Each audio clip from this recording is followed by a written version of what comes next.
Dear Gazette, today I played Hitman Blood Money and it was great. It came out in 2006, again 2 years after the previous title. And judging by the pattern so far, every game being better than the previous one, I've been expecting an improvement. But when I thought they would leap half a meter higher, they jumped 3 meters and did a salto in addition. The difference between Contracts and Blood Money feels like it's not been 2 years, but 6. It's undeniably new and fresh experience, and in my opinion it leaves other previous titles far, far away in the dust, almost on every level, except maybe for the story. But first, let's talk about difficulty. I played on Expert, and if in previous games Expert is normal, here I can't recommend playing the first time on Expert just for one reason. You can't see clues and hints on the map. Everything else on Expert is great. 3 saves per each mission and perfect. I still passed the game and discovered a lot of devious ways to kill my targets, but there were also a bunch of moments where I got stuck for long periods of time, and that's not something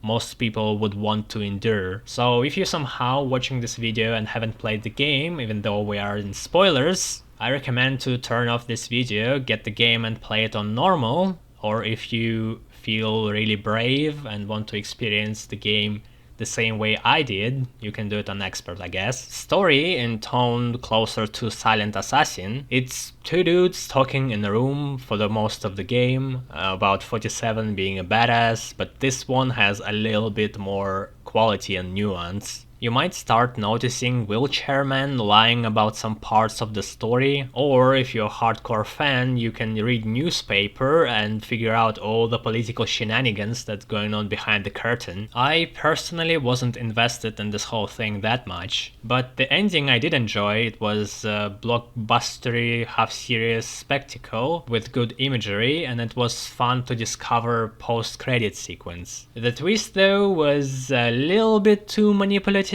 Diana could have easily communicated 47 her plan with the whisper or note instead of appearing to betray him for audience to react. What if you failed to inject this fake death serum? What if 47 turned around? You would be dead, lady. That wasn't a very smart move. At least the twist was properly set up and could be easily predicted if you pay attention. What I appreciate about the plot the most is that it sets some things straight about where Hitman's character stands. His character didn't really change throughout the games, but there was always this ambiguity: you only kill scumbags. And I'm sure some people could see him as this vigilante who's only picking contracts on child rapists, drug dealers, murderers, and so on to enact his justice, when I always saw this as a way for developers to sweeten up the pill for the audience, so players won't feel as bad for the killings. There was this one moment in Contracts with private investigator getting captured by bikers, but the plot never focuses on him that much. In Blood Money, 47 straight up flatlines a random delivery guy just to get rid of a witness, and in the first mission he is executing a guy who's literally begging on his knees. Don't you think I know how much suffering I'm responsible for?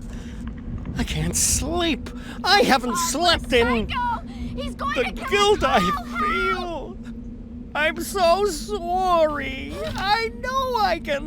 For the player, it almost acts as a kind of initiation in the game. It's still not even close to what monstrosities real murderers for hire are doing, but it emphasizes 47's lack of empathy, absolute selfishness, and professionalism. This guy's system is actually now similar to the original Codename 47 from 2000s. It works perfectly so long as you don't do something really suspicious or go where you don't belong. But even then, people are going to try to communicate with you and tell you to leave the place without just shooting you on the spot, like it often happens in previous games. It's a big relief, since now you can focus on solving the mission instead of caring about bumping into NPCs and hugging walls, walking around everybody. There is a lot of new features. Hitman now can take away weapons, knock out people in hand-to-hand combat, use NPCs as human shields, and knock them out from behind. And when they knocked out, they stay knocked out forever. For all we care, they might as well be dead. Coming from the old games, I saw these changes making the gameplay too easy. I also miss setting up a timer on my watch when I syringe somebody for 6.5 minutes, like I did in Contracts. But as the game went on,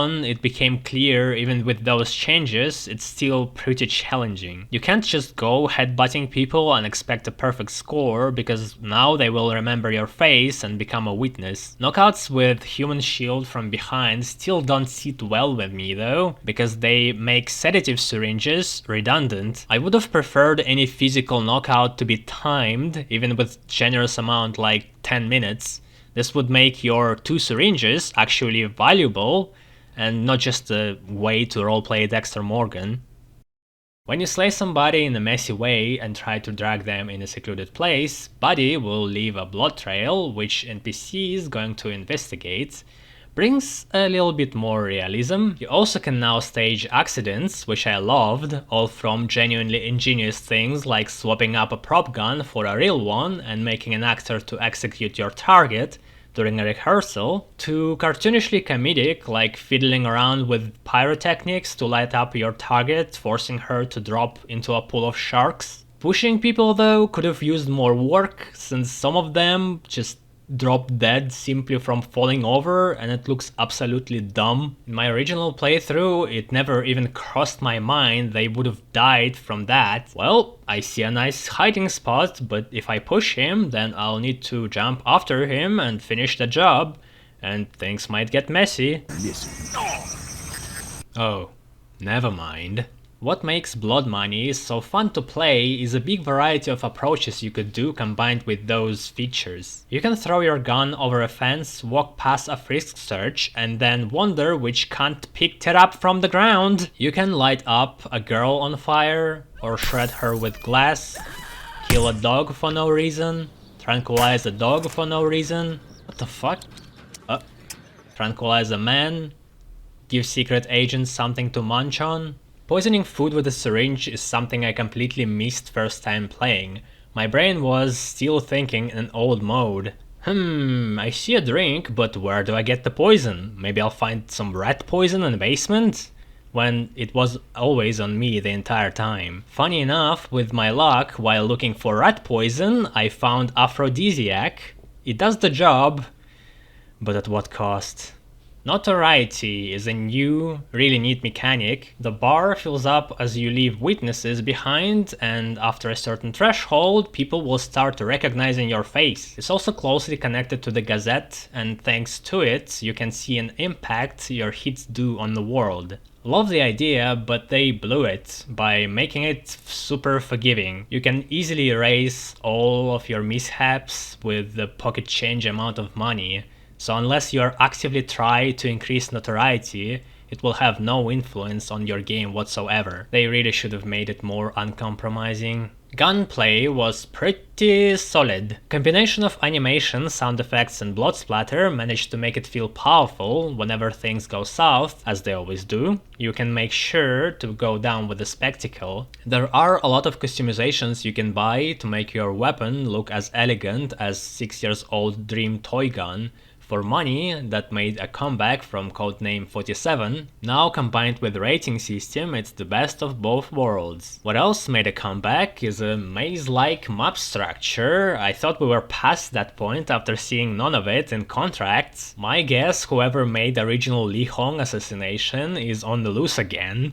I swear I sense his signature. It's not all levels, 2 stand out the most. As much as I like the Opera House mission, the structure of this map is a nightmare, and you're bound to waste an eternity to memorize the whole thing before you actually start to work on the plan for a hit. Why is there a straight passage through a shower room? Why is there a whole staircase for a dead-end office with a toilet? Why people need to go an entire adventure through a basement to get to dressing rooms, which are right under the stage? Nobody in their right mind would build something like that. The worst map of all, though, was in Better Watch Out mission. You will get lost there even if you are Theseus with Yarn of Ariadne. It's cramped, completely nonsensical, and I can only describe it as what would have happened if human-sized ants suddenly obtained a knowledge of modern construction. Why is there a 20-meter tunnel leading to one balcony?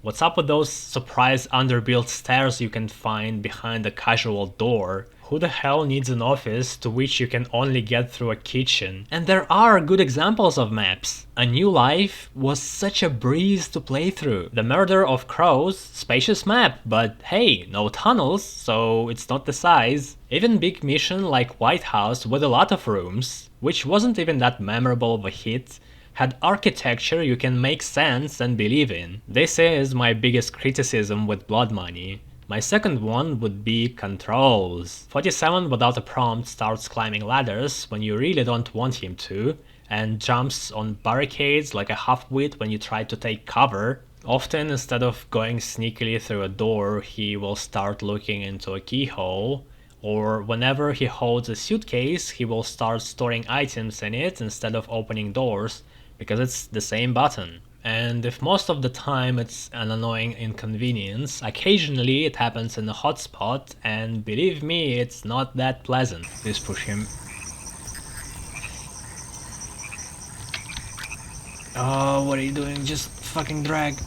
Oh. There are also some unfinished things like no animation for going into the closet, using some items, giving up weapons after a search, or even showing your VIP passes. The guards somehow telepathically know when you have it and when you don't. Which brings us to my favorite, lack of communication. And in Blood Money it's actually okay now. There is just enough of it so the player understands where he can go and what NPCs want from him. It's even too forgiving, as you can run through restricted areas for a long time before polite guards will take action. You can even lose them inside and they will just shrug their shoulders and go back to the post. Lack of talking is no longer a flaw anymore, but it's still something that really has a lot of room for improvement. And that's been Hitman Blood Money, a great game with a lot of variety and approach and cool features. It took me 21 hours to complete, then 4 hours for Psychopath run, and then 11 hours for Pro Silent Assassin, resulting in total of 36. And I'm giving it 80 out of 100,